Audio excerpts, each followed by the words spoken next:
tu dois t'adapter à ton chef. Ça dit que quoi? Ça veut dire que quoi? Certains chefs sont axés sur les chiffres et les faits. C'est-à-dire qu'ils sont pragmatiques. Et si tu sais que ton chef est pragmatique, si tu sais que ton chef est axé sur les chiffres et les faits, tu dois également tout faire pour lui fournir les chiffres et les faits lors de cet entretien. C'est sur ça que tu vas t'appuyer, n'est-ce pas, pour ta négociation. Et si ton chef a plutôt une relation de copain avec toi, vous blaguez beaucoup, vous riez beaucoup, il faut également te comporter de la même façon. En fait, tu dois t'adapter à ton chef.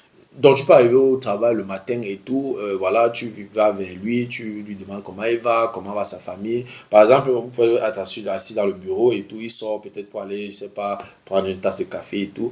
Tu vas, tu le suis, tu dis que voilà, tu parles un peu avec lui, tu dis comment tu vas, comment va la maison et les enfants, et ça se passe bien à la maternelle pour les enfants, ça se passe bien à l'école pour les enfants et tout. Tu parles un peu de toi et tout, et tu profites donc, tu lui proposes de prendre un café si déjà il y a déjà cette relation un peu copain avec toi là. Oui, tu l'invites à prendre un café et pendant ce temps et à ce moment-là, tu lui parles donc de ta préoccupation. Il faut toujours évaluer de manière concrète tes heures de travail et les mettre en relation avec ton salaire. C'est-à-dire que tu dois savoir exactement combien tu gagnes, combien la firme te paye par heure. Tu dois toujours, si tu travailles 50 heures par semaine et tu as un salaire, je ne sais pas, de 2000 euros, tu dois devoir bien calculer, savoir combien on te paye par heure. C'est très important. Parce que quoi? Parce que en faisant ça, si le chef te dit qu'il ne peut pas augmenter le salaire, tu peux rapidement dire que, ok, est-ce que tu peux diminuer mes heures de travail de 2 heures et puis voilà, et conserver le même salaire pour que là, maintenant, pendant les 2 heures, tu peux t'organiser, savoir quel genre d'activité en parallèle tu peux faire si tu as besoin de plus d'argent. C'est très important. Tu dois savoir exactement combien tu gagnes, combien la firme te paye. Et si tu as un patron qui est plutôt du genre dominateur, tu auras donc, voilà, tu auras du travail, tu dois préparer des arguments percutants pour pouvoir le convaincre. Il y a des chefs difficiles, donc tu dois être bien préparé, de préférence, contacte les gens qui s'y connaissent, contacte les gens qui sont anciens dans la carrière, contacte les conseillers en recrutement et tout, pour être pointu, pour être bien préparé, n'est-ce pas, à affronter ton chef qui est de nature dominateur. C'est très important, sinon tu ne pourras pas obtenir cette augmentation salariale. Ce que tu dois savoir déjà, c'est que le salaire seul ne suffit pas. Tu dois te sentir à l'aise. Donc, on peut même bien te payer, mais si tu ne te sens pas à l'aise, si tu n'es pas bien considéré, tu n'es pas bien traité, on ne respecte pas ta compétence, on ne respecte pas ton travail, ce sera très, très difficile. Donc, tu dois te sentir traité de manière égale. C'est-à-dire qu'il ne doit pas avoir une discrimination, il ne doit pas avoir une différence de traitement dans le département. Si c'est le cas, il faut parler de ça à ton chef direct. Il va trouver une solution. En fait, le travail de ton chef, c'est de tout faire pour qu'il y ait une synergie entre ses employés. Et ton travail doit te plaire. N'oublie pas que ton lieu de travail, c'est un peu comme ta deuxième maison. Tu fais 9 heures de temps au travail. Si tu dors 8 heures de temps, ça veut dire que tu fais 7 heures de temps dans ta vraie maison. Ça veut dire quoi? Ça veut dire que la journée à 24 heures, 7 plus 9, on est à 16, et 16 plus 8, on est à 24.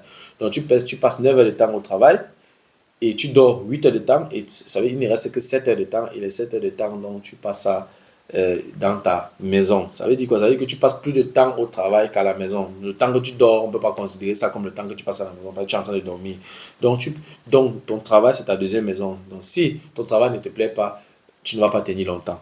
Oui, c'est pour ça qu'on parle des burn-out dans certaines entreprises. Il y a des personnes qui, à cause du fait que ça ne passe pas, ils sont maltraités, ils sont stressés. Et voilà, ça ne donne pas le travail qu'il fait, ça n'intéresse pas, ça ne me plaît pas, il n'a pas vraiment du plaisir à faire le travail qu'il fait et tout.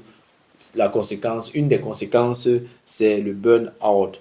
Tu dois t'entendre avec tes collègues, c'est très important. Ceux avec qui tu travailles tous les jours, ceux avec qui tu vis dans ta deuxième maison qui est ton lieu de service, tu dois t'entendre avec eux, c'est très important. Ton entreprise ou le département dans lequel tu travailles doit fixer des objectifs clairs afin que tu puisses évaluer ton travail après un certain temps. C'est-à-dire que si l'entreprise n'a pas des objectifs clairs, tu auras des difficultés à évaluer ton travail, à évaluer ta valeur, à savoir ce que tu as réalisé depuis que tu as été embauché. C'est très important qu'une entreprise se fixe des objectifs. Si tu arrives dans une entreprise où il y a trop de désordre, où les objectifs ne sont pas clairement définis, tu dois poser ça sur la table. Une entreprise ne peut pas s'en sortir si elle ne se fixe pas des objectifs. L'entreprise elle-même peut se fixer des objectifs, mais le département ne se fixe pas des objectifs. Et c'est pas bon. vous devez savoir où aller. Si tu te places, par exemple, à un moment donné, tu as besoin d'une augmentation salariale, tu dois savoir sur quoi, tu dois t'appuyer sur quelque chose pour négocier ton augmentation salariale. Oui, je dis comme un employé est une petite entreprise qui, voilà, qui propose ses services et on paye. C'est comme ça. Donc, il n'y a pas de différence. Un employé est comme une petite entreprise. Donc, tu dois savoir exactement qu'est-ce que l'entreprise attend de toi pour pouvoir lui fournir ces résultats-là. Oui, il n'y a pas de question, il n'y a pas de réponse. C'est clair. Donc, c'est un peu ça. Et si tu te sens sous-payé, n'hésite pas de poser ce problème sur la table. Parle avec ton chef, parle avec le chef des ressources humaines. S'il n'y a aucune solution, tu peux commencer à postuler ailleurs. Tu cherches un concurrent par exemple. Chez un concurrent par exemple, tu peux trouver le boulot. Tu es le seul responsable de ta réussite. Tu es le seul responsable de ta carrière. Personne ne va venir, n'est-ce pas, arranger ta carrière à ta place. Si à un moment donné, tu te rends compte que tu n'es pas bien payé, tu dois t'activer. Tu dois aller vers ton chef, tu dois aller vers le chef des ressources humaines. Et autre chose qu'on peut retenir, ne dépend pas d'un patron ou d'un service du personnel. Non, tu ne dois pas dépendre de si à un moment donné, tu n'es pas satisfait, cherche ailleurs, c'est très important.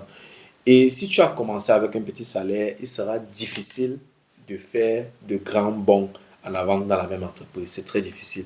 C'est pour ça que la négociation salariale au départ est très, très importante. Tu dois faire une bonne négociation lors de l'entretien d'embauche. Si tu rates là-bas, si tu échoues là-bas, si tu fais une erreur là-bas, ça va te suivre toute ta carrière. Il est difficile, alors très difficile, n'est-ce pas, de faire de grands bonds en avant dans la même entreprise.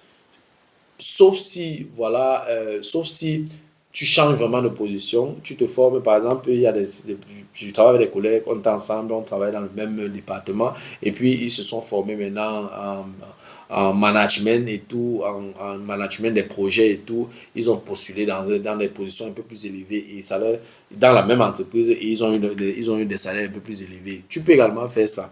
Donc, mais si tu restes à ta position, ce sera difficile que tu fasses de grands bonds.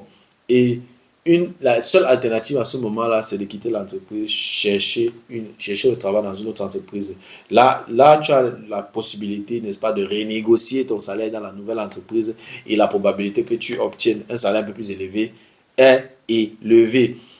Et en tant que débutant, je te conseille d'attendre 3 à 4 ans avant de penser à changer d'entreprise. Pendant 3 4 ans, tu as pu acquérir de l'expérience et cette expérience-là augmente ta valeur marchande sur le marché de l'emploi. Et du coup, quand tu vas postuler dans une entreprise, tu viens dans cette entreprise avec 4 ans d'expérience professionnelle.